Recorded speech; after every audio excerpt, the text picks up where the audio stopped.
بسم اللہ الرحمن الرحیم۔ ہمارے چینل میں خوش آمدید۔ شام ہو گئی تھی اور میں نے اب اپنا سامان سمیٹنا شروع کر دیا تھا۔ ارد گرد پڑے ہوئے اپنے اوزار اور لوگوں کے پرانے جوتے سمیٹ کر ایک جگہ پر رکھے اور اپنے نیچے پڑا ہوا چمڑے کا ایک چھوٹا سا ٹاٹ اٹھا کر جھاڑا اور تہہ لگا کر رکھا۔ ابھی میں یہ سب سامان سمیٹ ہی رہا تھا کہ مجھے اپنے پیچھے ایک زنانہ آواز سنائی دی۔ میرا جوتا ٹوٹ گیا ہے، اسے سلائی کر دیں۔ میں جو اسے منع کرنا چاہتا تھا کہ اب میرا ٹائم ختم ہو گیا ہے، میں گھر جا رہا ہوں، ایک عورت ہونے کی وجہ سے اسے منع نہیں کر پایا اور دوبارہ وہ چمڑے کا ٹاٹ بچھا کر بیٹھ گیا۔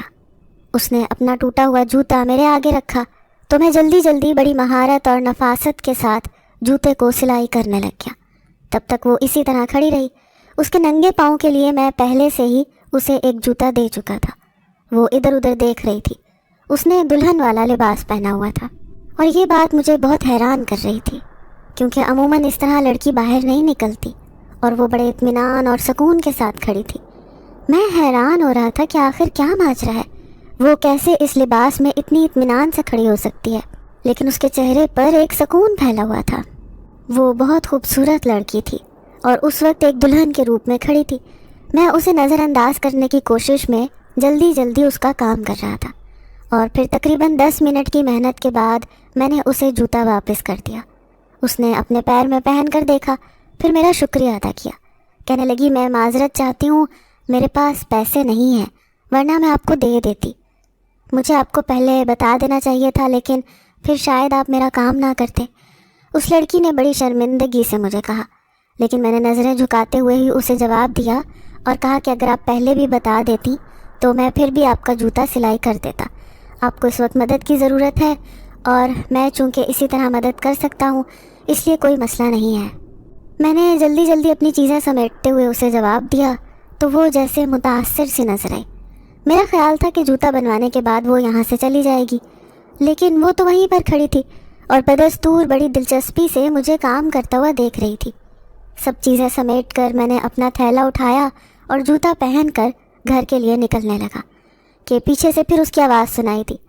کہنے لگی، وہ دراصل مجھے ایک اور مدد کی ضرورت ہے۔ اس نے ذرا شرمندہ ہوتے ہوئے کہا تو میں نے سوالیہ نظروں سے اس کی طرف دیکھا تو کہنے لگی، دراصل میرے پاس کوئی ٹھکانہ نہیں ہے، میں بے آسرا ہوں اور اب اپنے لیے کوئی ٹھکانہ ڈھونڈ رہی ہوں۔ اس عورت نے کہا تو میں نے سر سے لے کر پیر تک اسے دیکھا۔ میری بات کا مفہوم سمجھ کر وہ کہنے لگی، نہیں نہیں، میں دلہن نہیں ہوں، یہ تو میری کالج میں ایک فینسی ڈریس شو تھا جس کے لیے مجھے یہ لباس اور انداز اختیار کرنا پڑا۔ اس نے جلدی سے مجھے جواب دیا تو میرا دل پھر بھی کچھ مطمئن نہیں ہوا، تاہم میں نے اسے کہا کہ اب سے پہلے تک کہاں پر رہ رہی تھی۔ میری بات سن کر وہ کہنے لگی، دراصل میرے ابا کا انتقال ہو گیا ہے اور میری سوتیلی ماں ہے، اس نے مجھے گھر سے نکال دیا ہے۔ اس کا کہنا ہے کہ میں چونکہ اس کی کچھ نہیں لگتی اور اس گھر پر میرا کوئی حق نہیں ہے، اس لیے میں وہاں پر نہیں رہ سکتی۔ یہی وجہ ہے کہ کالج کے بعد میں ادھر ادھر پھر رہی ہوں، سمجھ نہیں آ رہی کہاں جاؤں۔ سوتیلی ماں بہت ظالم اور ضدی عورت ہے، وہ کبھی مجھے گھر میں گھسنے نہیں دے گی۔